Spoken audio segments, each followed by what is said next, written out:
शुरू कर दूं? हाँ। श्रीमद् भगवद गीता महात्म्य अध्याय 14। भगवान शिव ने कहा, हे पार्वती, कृपया मुझसे श्रीमद् भगवद गीता के 14वें अध्याय की महिमा अति ध्यानपूर्वक सुनो।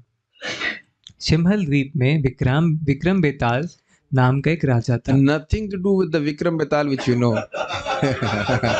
तुरंत अब कहानी में मत पहुंच जाइएगा, जस्ट एक इंसिडेंटल बात है, शिव जी को कथा नहीं सुना रहे। ओके, हाँ।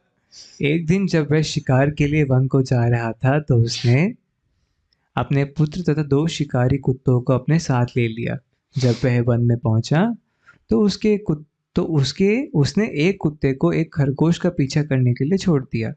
जब वह कुत्ता उसका पीछा कर रहा था तो वह खरगोश ऐसा प्रतीत हो रहा था कि मानो वह उड़ रहा हो। वाह। दौड़ते दौड़ते वह खरगोश एक रमणीय आश्रम में पहुंच गया जो अत्यंत शांत था। वहां मृग सुखपूर्वक वृक्षों की छांव के नीचे बैठे थे तथा वानर प्रसन्नता से उन वृक्षों के फलों को खा रहे थे। बाघों के शावक शिशु हाथियों के संग क्रीड़ा कर रहे थे तथा सर्प मोरों के ऊपर रेंग रहे थे। कुछ स्पेशल लगा आपको? ये दोनों आपस में द्वेषी हैं, लेकिन सर्प बड़े प्रेम से मोरों के ऊपर रेंग रहे थे। ये एक बहुत अद्भुत घटना हुई। Go ahead.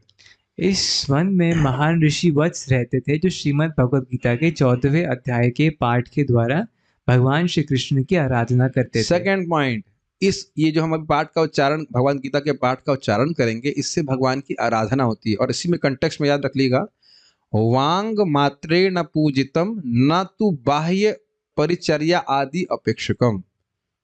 भगवान का नाम उच्चारण करने से भगवान की पूजा हो जाती, करने मात्र से ही पूजा हो जाती है, और बाह्य पूजा ना भी करे तो भी चलता है। हाँ, एक बात ध्यान रखिए, बाह्य पूजा करने का सामर्थ्य है फिर भी नहीं कर रहा तो गलत बात है।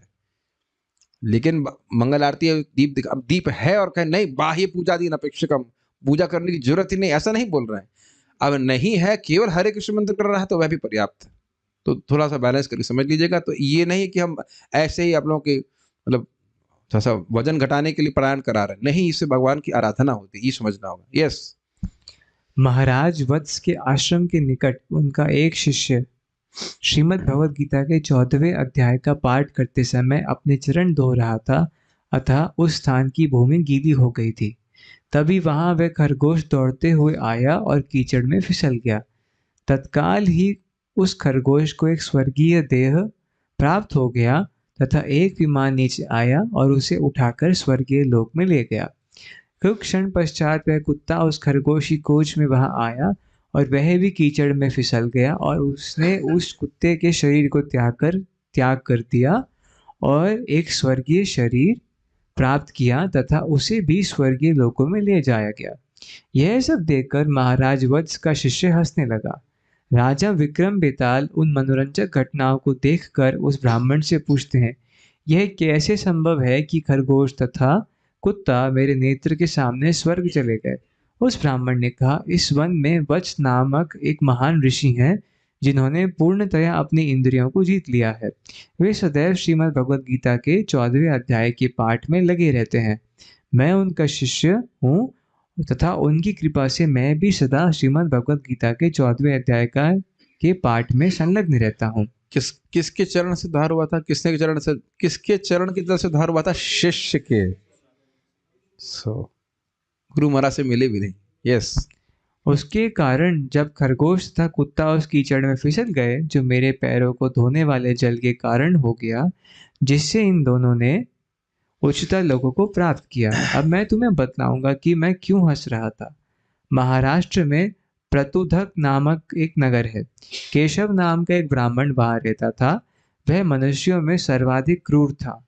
उसकी पत्नी का नाम विलोपना था। वह एक अत्यंत दुष्चरिता स्त्री थी जो सदा अन्य पुरुषों की संगति का भोग करती थी। इस कारण से उसके पति अत्यंत क्रुद्ध हुआ और उसने उसकी हत्या कर दी। अपने अगले जन्म में वह कुत्ता बन गई तथा वह ब्राह्मण केशव अपने पापमय कृत्यों के कारण वह खरगोश बन गया। भगवान शिव ने कहा, श्रीमद् भगवद गीता के 14वें अध्याय की महिमा सुनने के पश्चात राजा विक्रम बेताल ने प्रतिदिन श्रीमद् भगवद गीता के 14वें अध्याय का पाठ करना आरंभ कर दिया तथा जब उन्होंने अपने उस देह का त्याग किया तो वह वैकुंठ चले गए, जहाँ वह शाश्वत रूप से भगवान विष्णु के चरण कमलों की सेवा में संलग्न रहने में सक्षम हो सके। श्रीमद् भगवद गीता 14वें अध्याय की जय। Start now. श्रीमद् भगवद गीता अध्याय 14।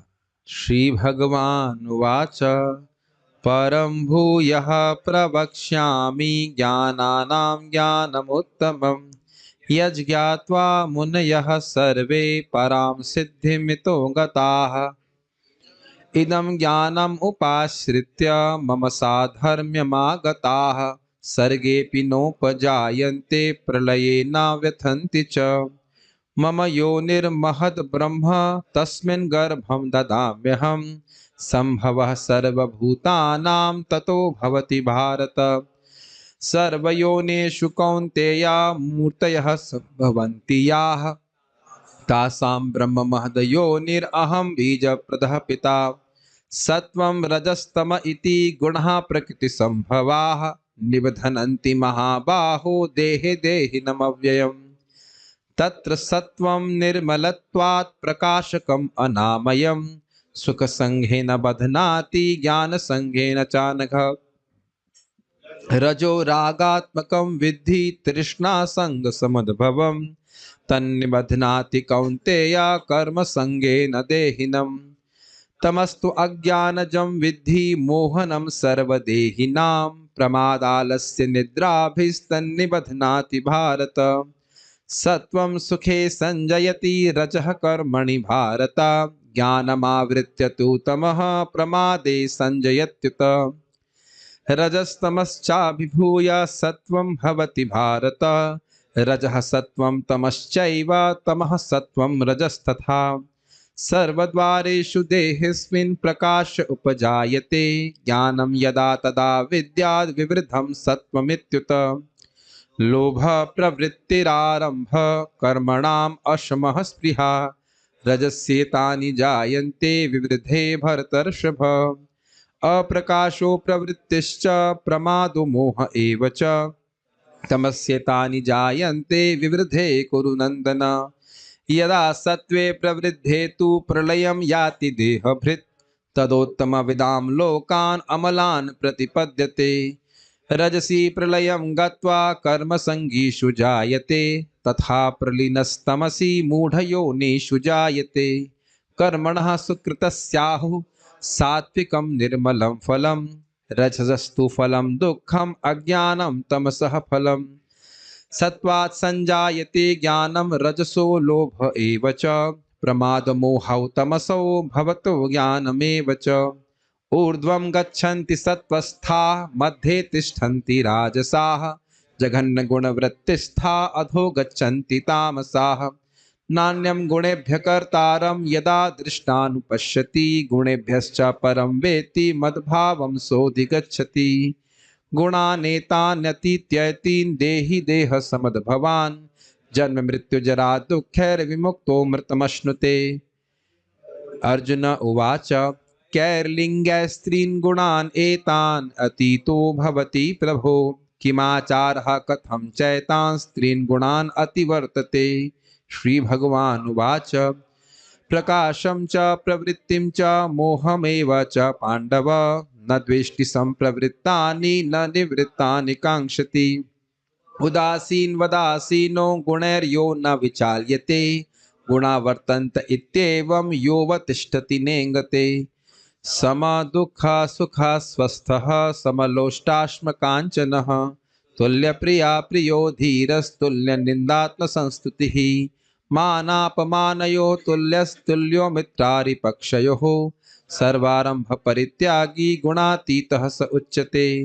मां च यो व्यभिचारेण भक्ति योगेन सेवते सगुणान् समतीत्यैतान् ब्रह्म भूयाय कल्पते ब्रह्मणो हि प्रतिष्ठाहम् अमृतस्याव्ययस्य च शाश्वतस्य च धर्मस्य सुखस्य कान्तिकस्य च हरे कृष्णा कृष्णा कृष्णा हरे हरे हरे राम राम राम हरे हरे।